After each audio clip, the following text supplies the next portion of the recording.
전 세계에서 가장 주목받는 인물을 한 사람 꼽으라면 여러분들은 누구를 꼽으시겠습니까? 저는 개인적으로 스페이스X와 테슬라 자동차의 최고 경영자인 일론 머스크가 아닐까 생각합니다. 2021년 현재 전 세계적으로 그의 트위터 계정을 팔로우한 사람들의 숫자가 무려 5,600만 명에 이르고 있습니다. 이 숫자는 대한민국의 전체 인구수를 합친 것보다도 많은 숫자입니다. 이것은 그의 영향력이 얼마나 대단한지를 보여주는 지표라고 생각합니다.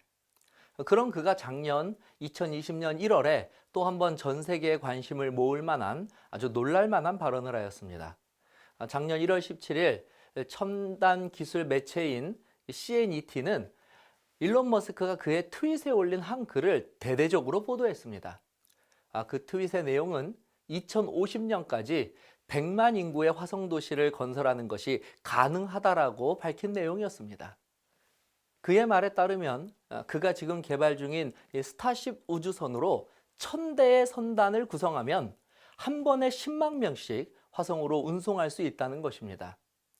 사실 그는 스페이스X라는 민간 우주 탐사 기업을 창업할 때부터 이미 이 화성에 진출하려고 한다는 말을 자주 언급하였습니다. 하지만 이번에 트위터를 통해 발언한 이 화성 이주 계획은 지금까지 했던 단순한 말뿐인 계획이 아니었습니다. 매우 구체적인 내용들을 담고 있는데요.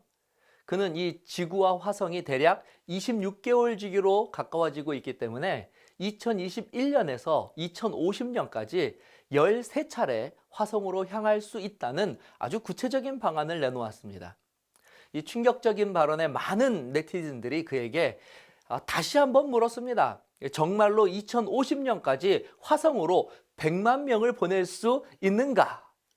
그때 일론 머스크는 아주 짧고 분명하게 그렇다라고 재차 대답하였습니다. 그는 당장 3년 후인 2024년이면 첫 번째 화성 탐사선을 화성에 보낼 수 있을 것이라고 또한 덧붙여서 말했습니다. 진리로 풍성해지시기를 소망합니다. 이번 시간은 예언 연구 세미나 5번째 시간입니다.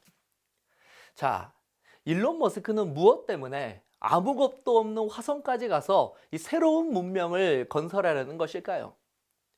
제가 시작할 때 다 다루지는 못했지만 일론 머스크가 자신의 계획을 발표하자 이것에 자극을 받은 아랍에미레이트도 2117년까지 화성에 인구 60만 명의 아랍에미레이트 도시를 세운다는 식민지 계획을 연이어서 발표하였습니다. 하지만 이미 수차례 이 화성 탐사선을 통해서 밝혀진 사실은 화성은 결코 생명체가 살아갈 수 있는 별이 아니라는 것입니다. 대기가 있기는 하지만 대부분 이산화탄소로 이루어져 있고 산소는 고작 0.1%뿐입니다. 기온은 이 적도 근처에서는 낮 시간대에 영상 20도까지 오르게 되지만 그것도 밤이 되면 영하 85도까지 떨어지고 지구와 달리 이 자기장이 없어서 태양에서 직접 쏟아지는 우주 방사선에 그대로 노출되게 됩니다. 그나마 화성에 이렇게 신라 같은 희망을 갖는 것은 화성에 얼음 형태의 물이 일부 존재하기 때문입니다. 그런데 사실 이마저도 우리가 필요한 물로 사용할 수 있을지는 미지수이고 더욱 심각한 건 화성에는 비가 내리지 않기 때문에 화성에서는 결국 지속적으로 물을 얻을 수 있는 방법도 없다는 것입니다. 그럼에도 불구하고 화성으로 이주하려는 목적은 무엇일까요? 2021년 6월 5일자 시사저널에서는 일론 머스크의 이 화성 이주 프로젝트에 대한 기사를 다루면서 왜 머스크가 이 화성에 이주하려는 계획을 세웠는지 그 이유에 대해서 다음같이 기록하고 있습니다. 머스크는 화성에 가야 할 이유를 인류의 멸종에서 찾았다. 인류는 지금 두 가지 선택지를 가졌다. 하나는 영원히 지구에 머물며 그대로 멸종하는 것. 다른 하나는 우주 여러 행성에서 번성하며 다행성종이 되는 것이다. 이 중 머스크가 생각하는 옳은 방법은 후자다. 이것은 머스크가 생각하는 옳은 방법이기 때문이라는 설명입니다. 옳은 방법. 이것이 인류를 종말로부터 구원할 수 있는 유일하고 그리고 참된 방법이라고 그가 확신하였기 때문에 여러 반대와 논란에도 불구하고 천문학적인 예산을 들여서라도 화성에 인간이 거주할 새로운 문명을 세우기를 원한다는 것입니다. 그런데 일론 머스크의 이와 같은 내용이 성경에도 기록되어 있습니다. 요한복음 14장 6절입니다. 예수께서 이르시되 내가 곧 길이요 진리요 생명이니 나로 말미암지 않고는 아버지께로 올 자가 없느니라. 예수님께서는 분명 자신만이 유일한 길이요 진리요 생명이라고 말씀하셨습니다. 이 말씀을 현대적으로 옮기자면 일론 머스크의 말대로 이것만이 생명을 구원할 수 있는 옳은 방법이라는 뜻입니다. 자, 그렇다면 어떻게 예수님 자신이 생명을 구할 유일한 길, 즉 옳은 길이 될 수 있겠다는 말입니까? 일론 머스크는 2050년까지 100만 명을 화성으로 이주시켜 이 지구 멸망으로부터 그들을 구원하겠다고 공표하였는데, 자, 그렇다면 예수님께서는 어떤 방법으로 그리고 과연 몇 명이나 구원하실 계획을 가지고 계신 것일까요? 사도 바울은 이 성경적 지구 종말인 예수님의 영광스러운 재림의 때와 관련해서 어느 누가 이때 구원을 받을 수 있는지에 대해 다음과 같이 구체적으로 언급하였습니다. 사도행전 2장 20절 21절입니다. 주의 크고 영화로운 날이 이르기 전에 해가 변하여 어두워지고 달이 변하여 피가 되리라. 누구든지 주의 이름을 부르는 자는 구원을 받으리라 하였느니라. 물론 예수님도 이와 같은 약속을 예수님 입으로 직접 말씀하여 주셨습니다. 요한복음 10장 9절입니다. 내가 문이니 누구든지 나로 말미암아 들어가면 구원을 받고. 그러므로 예수님께서 구원하실 대상은 제한이 없습니다. 정확하게는 누구든지입니다. 남녀노소, 빈부격차, 인종, 종교 어느 것도 제한사항이 없습니다. 10,000명이 되든 10만 명이 되든 100만 명이 되든 1000만 명이 되든 온 지구의 인류가 되든 하나님께서 구원하시고자 하는 그 사람들의 이 숫자에는 제한이 없다는 것입니다. 자, 그렇다면 어떻게 예수님께서 주시는 이 구원을 받을 수가 있겠습니까? 이 구원의 대가는 무엇일까요? 사실 이 머스크의 화성 이주 계획에서 가장 크게 반발을 일으키는 것이 바로 이 비용입니다. 사실 이 비용 때문에 이 화성 이주선을 탈 수 있는 것은 고작 전 세계 인구의 1%도 되지 못한다라고 이야기합니다. 왜냐하면 이 화성 이주선 이 티켓을 살 수 있을 만한 그런 아주 많은 재산을 가진 사람이 그 정도밖에 되지 않기 때문입니다. 그렇다면 예수님을 통한 구원의 대가는 얼마이겠습니까? 얼마를 내야 예수님의 구원에 우리가 참여할 수 있게 되는 것일까요? 미국의 유명한 복음 전도자인 D.L. 무디가 어느 날 복음 전도 집회를 마치고 이제 집으로 가려고 준비하고 있었습니다. 그때 마침 한 청년이 헐레벌떡 집회 장소로 뛰어와 이미 집회가 다 끝난 것을 보고 무디에게 다음과 같은 질문을 하였습니다. 선생님, 집회가 다 끝났군요. 이걸 어찌해야 좋을지 모르겠습니다. 선생님, 제가 무엇을 해야 구원을 얻을 수 있는지 좀 말씀해 주시겠습니까? 그러자 무디는 젊은이 너무 늦었네 라고 짤막하게 대답하였습니다. 이 청년은 그 대답을 듣고 이 집회가 이미 끝났다는 뜻으로 이해하고 실망하고 돌아가려고 하는 그 찰나 무디가 그 청년에게 힘주어 다음과 같이 말해 주었습니다. 내 말은 자네가 무엇을 하기에는 너무 늦었다는 말이네. 자네의 구원은 2000년 전에 예수님께서 벌써 다 하셨네 라고 이야기해 주었다고 합니다. 예수님께서 다 하셨습니다. 우리가 구원을 위해 치러야 할 대가도 이미 예수님께서 다 치러 주셨습니다. 로마서 3장 24절입니다. 이처럼 모두가 죄인일지라도 그리스도 예수께서 마련해 놓으신 죄 사함을 통해 하나님의 은혜로 말미암아 모두가 아무런 대가도 치르지 않고 값없이 하나님께 의롭다는 인정을 받을 수 있습니다. 바울은 누구도 아무런 대가를 치를 필요가 없다고 말합니다. 하지만 여기서 우리가 간과해서는 안 되는 것이 한 가지 있습니다. 그것은 대가를 치를 필요는 없지만 구원을 얻기 위해서는 반드시 예수님만을 통해서 그 구원을 받을 수 있다는 사실입니다. 한 번은 가정 형편이 조금 어려운 아이들을 초청해서 놀이공원에 데려가게 되었습니다. 이 일을 위해서 교회에서는 정말 많은 자금을 들여서 놀이공원 입장권을 미리 구입해 두었고, 아이들의 점심때 먹을 그리고 저녁때 먹을 식사도 준비하였고, 또 아이들이 오고 갈 수 있는 교통편까지 다 마련해 주었습니다. 물론 그날 아이들 인솔은 제가 책임을 맡았습니다. 여러분, 그날 하루 동안 제가 아이들을 인솔하면서 가장 많이 한 말이 무엇인지 아십니까? 제가 가장 많이 한 말은 저한테 오라는 것이었습니다. 놀이공원 입구에서 저한테 오라고 소리쳤습니다. 왜냐하면 제가 아이들의 티켓을 대신 구입했기 때문입니다.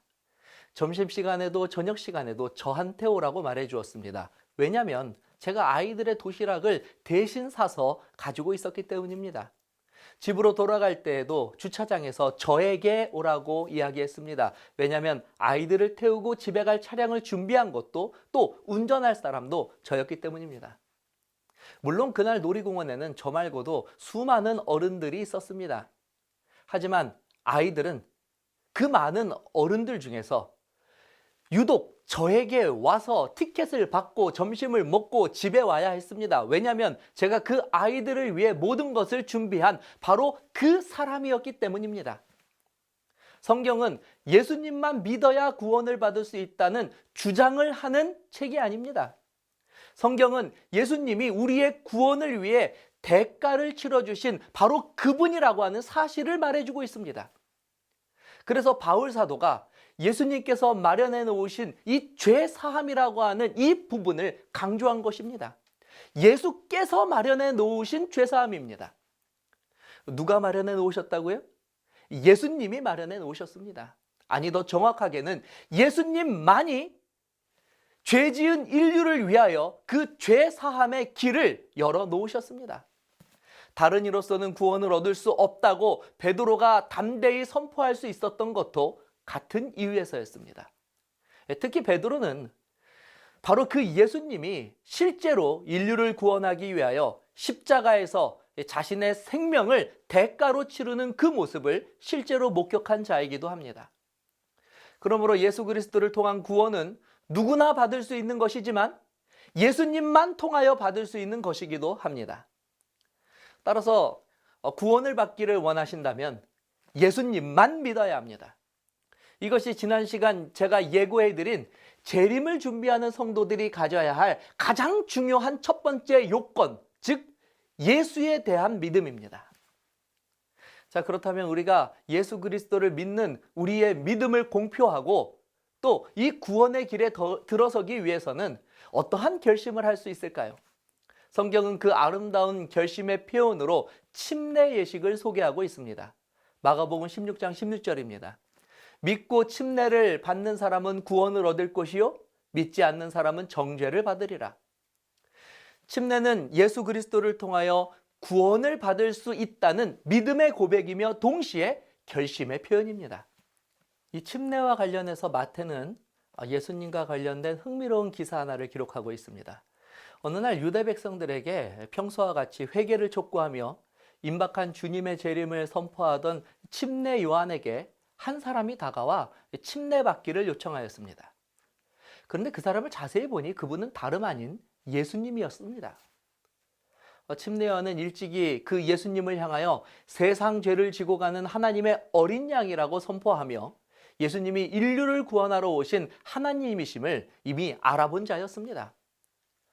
요한은 당연히 예수님의 요청에 크게 당황하였습니다. 비록 요한이 침례를 베풀고는 있었지만 그 역시도 하나님 앞에서는 일개 죄인일 뿐이었기 때문입니다. 다음은 이때의 상황을 기록한 마태의 글입니다. 그러나 요한은 극구사양하며 이렇게 말하였다.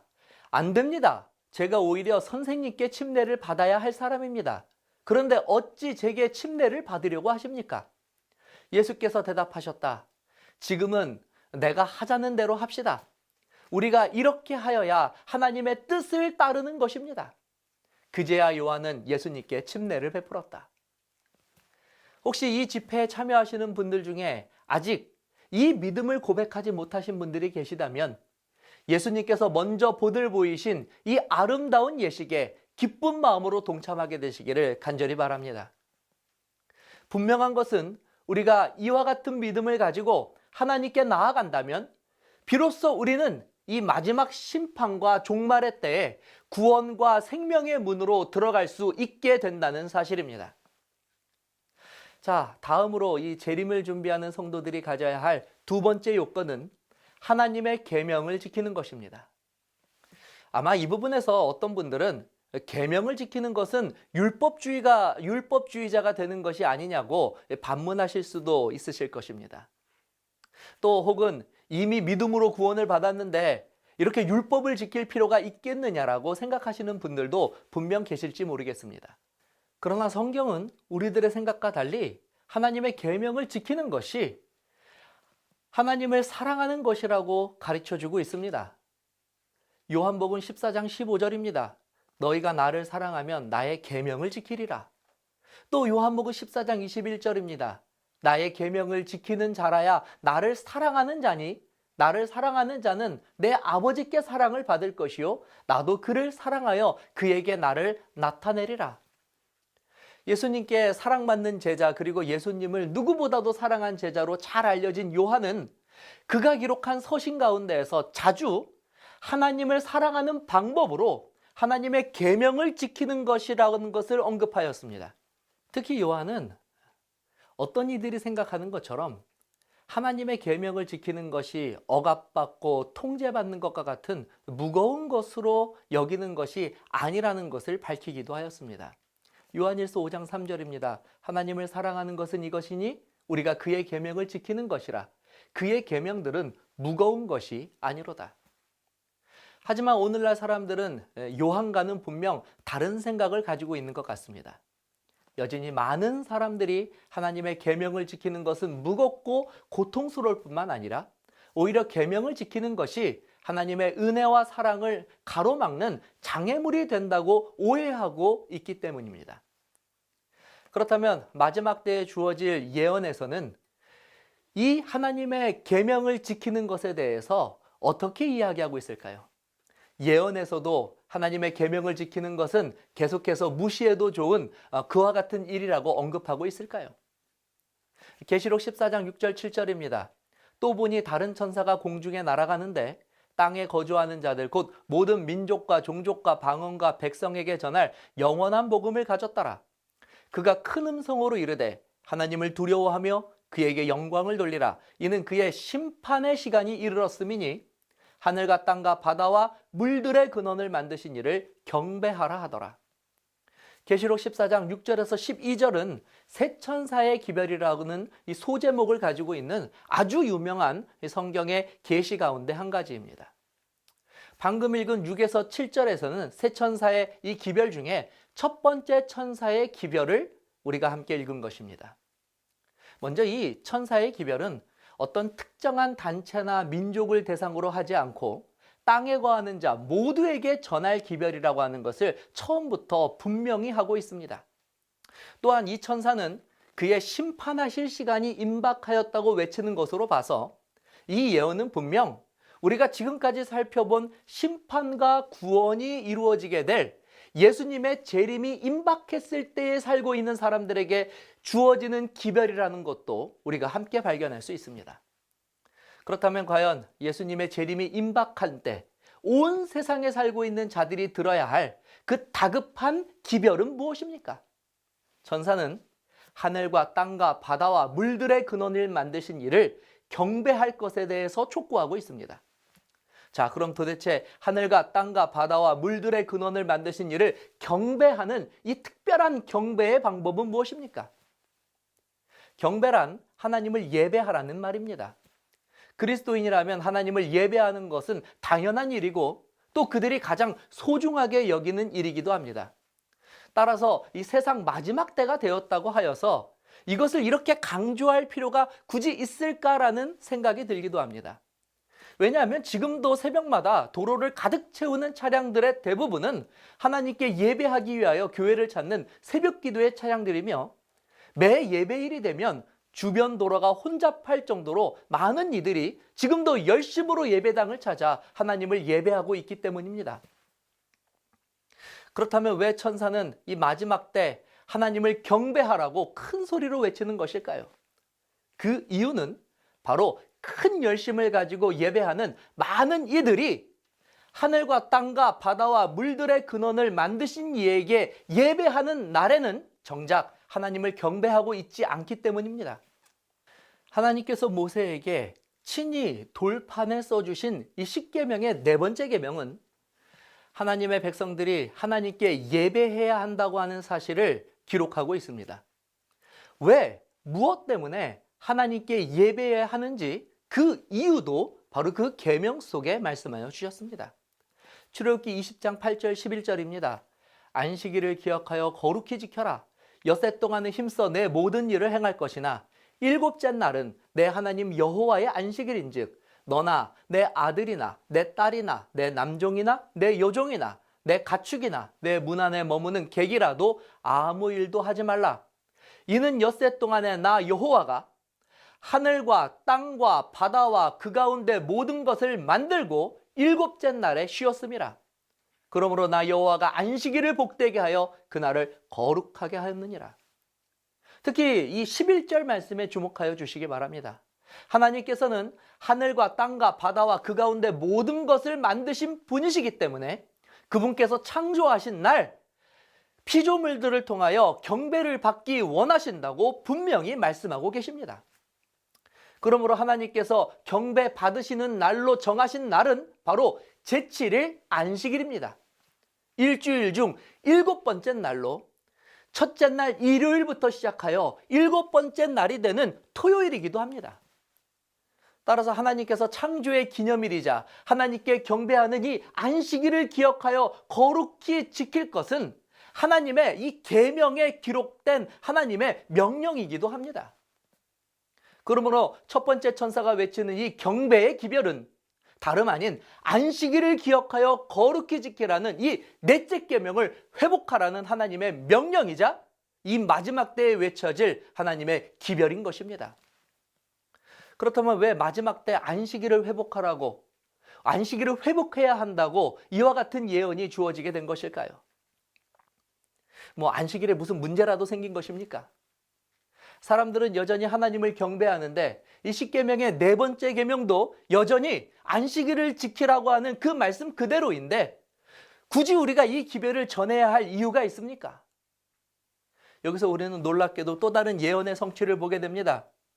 성경의 예언은 이 마지막 때에 우리의 형편이, 우리의 예배가 어떻게 될지를 정확하게 바라보고 있습니다. 다니엘서 7장 25절에는 역사적으로 어떤 존재가 등장하여서 하나님의 때와 법을 변경시키는 일이 일어나게 될 것이라고 하는 예언을 하고 있습니다. 다니엘서 7장 25절입니다. 그가 장차 지극히 높으신 이를 말로 대적하며 또 지극히 높으신 이의 성도를 괴롭게 할 것이며 그가 또 때와 법을 고치고자 할 것이며 성도들은 그의 손에 붙임받아 한 때와 두 때와 반 때를 지내리라. 자, 그렇다면 과연 이 예언의 말씀처럼 하나님의 때와 법이 변경되는 조금은 황당하고도 어떻게 생각하면 매우 무서운 이와 같은 두려운 일이 벌어지게 되었을까요? 지금 여러분들이 보시는 바로 이것이 하나님께서 주신 이 원래 이 십계명입니다. 그리고 물론 이 하나님의 법 안에는 때, 즉 하나님께 예배하는 때인 안식일 계명이 네 번째 계명으로 존재하고 있습니다. 그런데 오늘날 하나님께서 이 출애굽 때 모세에게 주신 이 십계명이 아닌 임의로 십계명의 내용을 수정한 또 다른 십계명이 존재하고 있다는 사실입니다. 바로 이것입니다. 이들은 바로 다니엘서 7장에 예언된 이 중세 로마 교황권입니다. 이들은 역사의 한 페이지를 종교 암흑시대라고 하는 이름으로 불리게 만든 장본인이기도 합니다. 이들이 저지른 가장 큰 잘못은 교회의 권위를 하나님의 말씀보다 더 우위에 두었다는 것입니다. 그로 인하여 오늘날 하나님께서 직접 친히 돌판에 적어주신 이 불변의 법들을 무참히 훼손할 수 있게 되었습니다. 마리아를 비롯하여 성경의 여러 사도들과 성인들을 우상화하여 교회에 그 우상들을 세우기 시작하였고, 그리고 결국 교회는 급기야 우상을 섬기지 말라는 이 두 번째 계명을 영원히 십계명에서 배제하는 데 동의하였습니다. 초대교회 이후 끊임없이 계속되는 핍박으로 인해 결국 이 중세의 교회들은 로마와 타협하는 그 길을 선택하게 됩니다. 하나님께 예배하는 안식일을 여러 가지 이유로 일요일에 드리는 것으로 변경시키기 위한 시도가 시도되었고, 결국 로마 황제와 변절한 기독교는 AD 321년 3월 7일 니케아에서 종교회의를 열고 그곳에서 성경에 없는 일요일 예배를 법령화하기에 이릅니다. 모든 재판관과 시민 그리고 기술자들은 존엄한 태양의 날에 쉬어야 한다. 그러나 시골 사람들은 방해받지 않고 농사일을 할 수 있다. 왜냐하면 종종 이날은 씨를 뿌리고 추수하기에 가장 알맞은 날이기 때문이다. 자, 이렇게 다소 황당하고 또 충격적이게도 영원해야 할, 그리고 결코 변하지 않아야 할 하나님의 법과 때가 이렇게 변경되게 되었고, 종교개혁을 통하여 많은 로마의 이 교황권에 의해서 훼손된 진리들이 비록 일부는 회복되기는 하였으나, 하늘과 땅과 바다와 물들의 근원을 만드신 이를 이 경배하라는 이 말씀은 여전히 회복되지 못한 채 여전히 지금까지 종교개혁의 숙제로 남아있게 된 것입니다. 그래서 하나님께서는 이 새 천사의 기별을 통하여 이 마지막 시대에 하나님을 신실히 따르는 하나님의 백성들에게 하나님께서 주신 그 계명을 속히 회복하여야 하며 온전히 하나님께 돌아올 것을 호소하여 주고 계신 것입니다. 자, 여러분, 이것이 얼마나 섬세하고 놀라운 하나님의 은혜와 사랑의 기별입니까? 어떤 이들은 계명을 지키는 것으로 구원을 받는 것이 아니므로 계명을 지킬 필요가 없다, 혹은 지켜서는 안 된다라고 주장합니다. 사실 맞는 말씀입니다. 앞서 말씀드린 것처럼 하나님의 백성들이 하나님의 계명을 지키는 것도, 또 하나님이 하나님의 백성들이 계명을 지키기를 원하는 이유도 결코 이것이 구원이 목적이 되어서가 아니기 때문입니다. 다시 한번 말씀드리지만 구원은 대가를 요구하지 않습니다. 계명을 지키는 것은 바로 하나님을 사랑하기 때문입니다. 계명을 지키라고 말씀하신 것도 하나님이 우리를 사랑하시기 때문입니다. 하나님은 우리를 사랑하셔서 대가 없이 우리를 구원하여 주셨지 결코 어떠한 대가를 바라시지 않기 때문입니다. 요한복음 3장 16절입니다. 하나님이 세상을 이처럼 사랑하사 독생자를 주셨으니 이는 그를 믿는 자마다 멸망치 않고 영생을 얻게 하려 하심이라. 우리가 하나님의 말씀에 즐겨 순종하고 기쁨으로 하나님을 따르는 것은 우리를 구원하신 그 사랑이 너무나 크고 감격스럽기 때문입니다.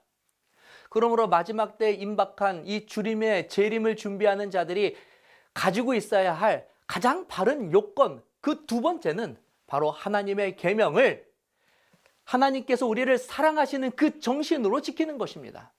물론 구원을 받기 위해서가 아니라 구원을 받았기 때문에 우리가 이 계명을 지키는 것입니다. 안식일을 회복해야 하는 이유도 이것입니다. 우리는 안식일은 창조주 하나님과 우리가 아버지와 자녀로 만나는 그 날을 기념하기 위해 이 창세 때부터 제정된 이 예배의 날을 우리가 지켜야 하는 것입니다. 이토록 감격적이고 귀한 이 예배일이 결코 다른 날로 대체되어서는 안 됩니다. 우리는 이 참된 예배일에 예배하는 것으로 하나님과 더 풍성한 사랑의 관계 속으로 들어갈 수 있게 됩니다.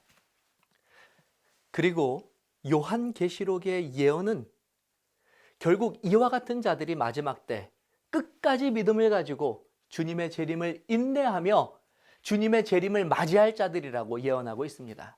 계시록 14장 12절입니다. 성도들의 인내가 여기 있나니 그들은 하나님의 계명과 예수에 대한 믿음을 지키는 자니라. 자, 오늘 우리는 마지막 때 이 재림을 기다리는 자들의 요건들에 대해서 잘 살펴보았습니다. 바라기는 이것이 저와 여러분들에게 단순한 성경 지식으로 머물지 않고 우리들의 삶의 모습으로 나타나게 되기를 간절히 바랍니다.